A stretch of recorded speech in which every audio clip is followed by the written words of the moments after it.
Muy buenas amigos, hoy os vamos a llevar de viaje por el tiempo hasta la China del siglo pasado. Eso es, y para ello vamos a ir a un local de 7 plantas que hay en este edificio enorme, en el que se supone que se puede experimentar el ambiente que había aquí en esta ciudad, en Changsha, en los años 80 y 90. Antes de entrar os avisamos de que seguramente tendremos que cambiar la lente a una no tan amplia porque en el interior no hay tanta luz. Y además es casi seguro que escuchéis bastante ruido y a lo mejor algunas interferencias, porque habrá un montón de gente utilizando su teléfono móvil y esto a veces nos da problemas. Antes de entrar, y como es habitual en muchas de estas atracciones, tenemos que mostrar nuestro código de salud y nos tomarán la temperatura. Pero ya veréis que en el interior no todo el mundo lleva mascarilla, ¿eh? Vale, pues entramos ya, venga. A ver, ¿qué tal? Bueno, Lele y yo somos los dos de los 80. Somos como dos figuras de cera vivientes en esta especie de museo.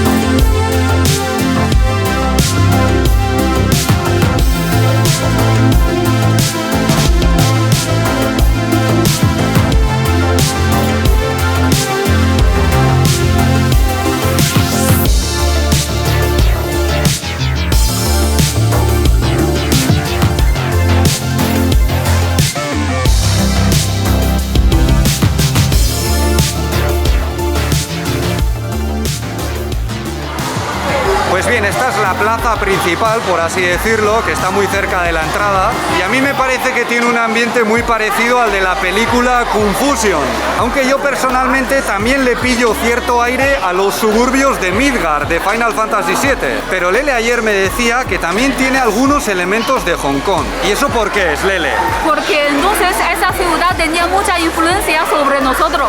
Bueno, no solo Hong Kong, también Taiwán, y como iréis viendo, aquí hay unos cuantos guiños a su estética urbana y también a sus estrellas más famosas en aquellas décadas. Oye, pues al final igual no vamos a necesitar la otra lente, porque si buscamos la luz de los focos más o menos se puede hacer. Aunque os aviso que es un lugar bastante oscuro, ¿eh? Si venís aquí a hacer un vídeo como este, traeros una buena cámara, una que funcione bien con poca luz. Hemos hablado con una especie de guía, un chaval muy majo que trabaja aquí, y nos ha dicho que esta atracción abrió el año 2018 y que entonces tenía una superficie de 5.000 metros cuadrados, aunque un año más tarde los ampliaron hasta 20.000. O sea, es un sitio bastante grande y de hecho ayer, que también estuvimos, no pudimos verlo todo. También es verdad que es un lugar muy laberíntico y quizás eso no ayuda, aunque lo hace muy interesante. Y de hecho esa es una característica que podíamos encontrar en muchas grandes ciudades de China en aquellos años. Aunque esto está cambiando rápidamente y hoy en día son cada vez más ordenadas. Es que algunas zonas son casi como una mazmorra, de verdad. Pero me parece que está todo muy bien reproducido. ¿Tú qué piensas, Lele? Sí, me trae muchos recuerdos. 然后每天大概有多少人？ 每天大概有1万来个人， 周末是不是人更多？ 更多有好几万。 好几万人周末。 Aquí tenemos un rincón con unas recreativas y con juegos de los años 90 a los que puedes jugar gratis, pero esto en la China de aquellos tiempos era prácticamente un lujo. Cuando era pequeña nunca vi este tipo de máquinas en mi pueblo, solo en la televisión y el cine. Y solo algunos de mis amigos tenían consolas, yo no. Claro, en otra ocasión ya os contamos que Lele de pequeña no tuvo demasiados juguetes. Entonces su madre ya se había divorciado, había abierto la tienda de zapatos y tenía que ahorrar como fuese, porque poner en marcha un negocio implicaba pedir mucho dinero prestado, por supuesto. Luego cuando eras adolescente ya empezaste a tener una vida con más caprichos, ¿no? Sí, mejor que antes, sí. Pero entonces ya eran los años 2000 prácticamente, otros tiempos. Esta es una consola de la marca china Xiaobawang y era muy famosa entonces. Sí, ayer estuvimos jugando a las tortugas ninja aquí y no veáis qué vicio, casi nos olvidamos de hacer el vídeo. Tiene una colección de juegos muy maja, entre otros de la Nintendo, que no sé hasta qué punto serán legítimos, pero bueno. Hasta hace muy poco las consolas de otros países estaban vetadas en China. Ahora ya puedes tener tu PlayStation o Steam y jugar a cantidad de juegos que se juegan en todo el mundo. Pero en los años 80 y 90 poder jugar a videojuegos en tu casa era algo bastante excepcional. Una cosa de pijos, casi vamos. Yo la primera consola que tuve fue una Mega Drive y no veáis la de horas que nos pegábamos mi hermano y yo ahí, con los dedos hechos puré y unas ampollas de espanto. También hay una tienda de chucherías en la que nos hemos encontrado con dos viejos conocidos tanto para Lele como para mí. El primero es esto que en España conocíamos como petacetas y que al ponértelo en la boca te hacía una reacción bastante curiosa. ¿Cómo se llamaba en China, Lele? Piao piao tang. El dulce que salta y salta. A nosotros nos lo vendían como algo que casi te hacía explotar la mandíbula. Y luego cuando lo probabas, pues casi te llevabas una decepción. Pero ya veis cómo nos incitaban a probar todo tipo de sustancias químicas, ¿eh? Luego pasó lo que pasó. Y el segundo es el Colacao, que es un cacao soluble de una marca española que se anunció mucho en China en los años 90, aunque también era un producto bastante exclusivo. Cuando era niña era muy caro y yo nunca lo probé hasta que conocí a Javi. Estas son las taquillas de una pista de patinaje de hace ya unas cuantas décadas, porque si os fijáis los patines son de los de aquellos tiempos. Aquí tienen la pista con suelo de madera y todo, pero se utiliza como comedor, aunque Lele ayer me contaba que de pequeña solía patinar en locales muy parecidos a este. Sí, todos los fines de semana. Costaba entre 3 y 5 yuanes, era bastante barato y siempre había música y muy buen ambiente. Yo también patinaba de pequeño, pero los patines que utilizaba yo eran todavía más rudimentarios.